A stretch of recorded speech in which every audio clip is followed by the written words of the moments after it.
I'm 88 years old, and there's a silence that comes at this age that isn't about being alone. It's about all the love you felt but never learned how to show. I wake up every morning to a house that remembers more than I do, a chair that's still pulled out, a cup I never make for anyone anymore. People used to tell me I was a good man, reliable, steady. And I believed them. What no one tells you is that you can do everything right and still fail the people you love the most. I didn't lose her in an argument or a betrayal. I lost her slowly. By staying quiet, by assuming there would be more time. I'm not telling this because I want sympathy. I don't need forgiveness either. Most of the people I owe explanations to are gone. I'm saying this because when you reach the end of your life, the truth stops being negotiable. It sits with you whether you invite it or not. These days, my mornings start early. Not because I'm disciplined, but because sleep doesn't hold me like it used to. I sit at the kitchen table with a cup of coffee I sometimes forget to finish. The house creaks. The clock ticks louder than it ever did. And I think about the people who used to fill this space without trying. I think about the love I felt so deeply and showed so poorly.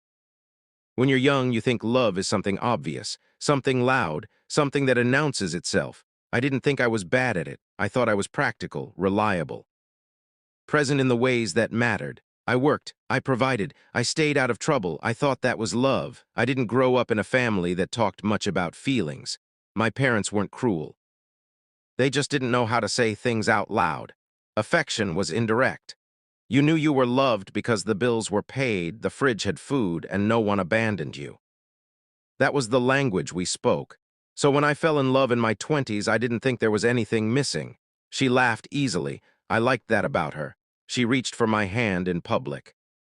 I let her. I wasn't cold. I just wasn't expressive. I told myself that steady was better than sentimental. We married young, not recklessly, but quickly. There was work to be done, a future to build. I took pride in being dependable. I showed up where I was supposed to. I thought consistency would carry the emotional weight on its own. In those early years, she would talk more than I did. She'd ask questions, not confrontational ones, simple ones, how I was feeling, what I wanted, what scared me. I didn't ignore her, I just didn't know how to answer. I'd shrug, say I was fine. Say everything was good, and most of the time it was. Life fills itself up easily when you let it. Jobs turn into routines, routines turn into years. We had children, we raised them. We argued about small things, we laughed at dinner. From the outside, it looked like a solid life.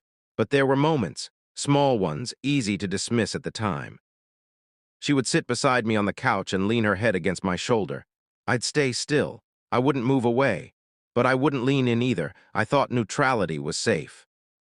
I didn't realize how empty it can feel on the other side. She'd detail me about her day, and I'd listen halfway while thinking about work. I wasn't dismissive. I just assumed there would be time later to really hear her. I assumed there would always be later. Sometimes she'd say, "You don't talk much anymore." I'd tell her I was tired, or busy, or just not very talkative by nature. All of that was true. None of it was the whole truth. The truth is, I was afraid of saying the wrong thing. Afraid of opening a door I didn't know how to walk through. I thought keeping things contained was a kindness. I didn't want to complicate what was working.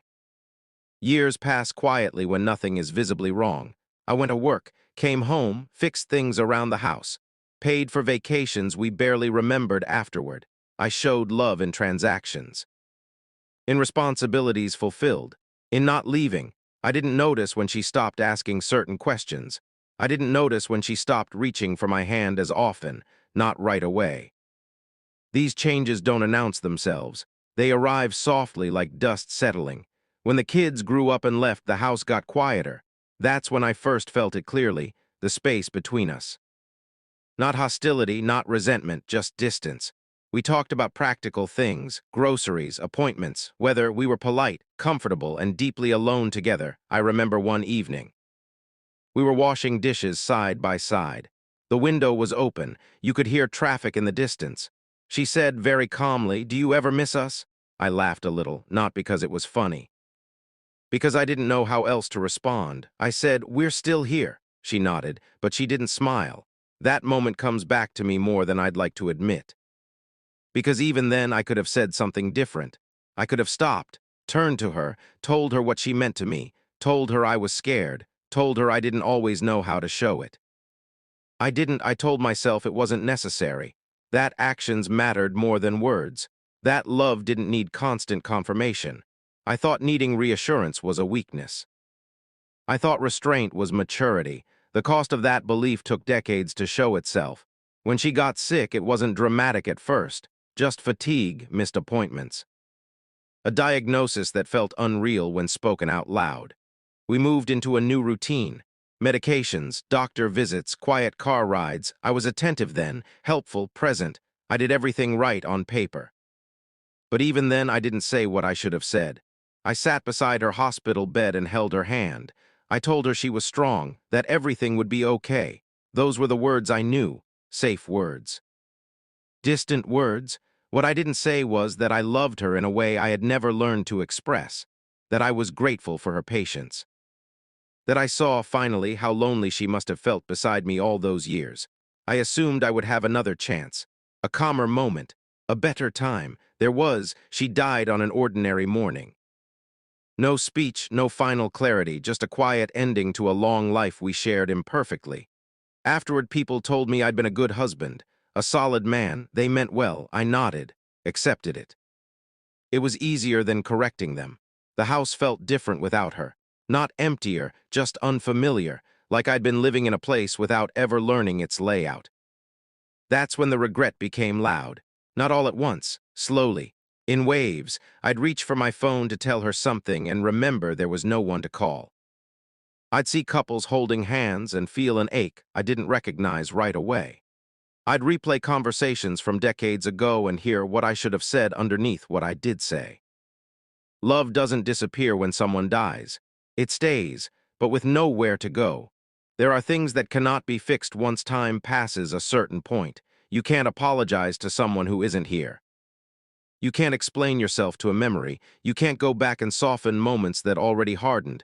I live with that now. I'm not crushed by it every day. Life doesn't work that way, but it's there. In the quiet, in the pauses between thoughts. If you're listening to this and you're younger than I am, I won't tell you what to do. I don't believe in instructions from old men who waited too long. I'll just tell you what I learned, too late to use it fully. Love isn't proven by endurance alone.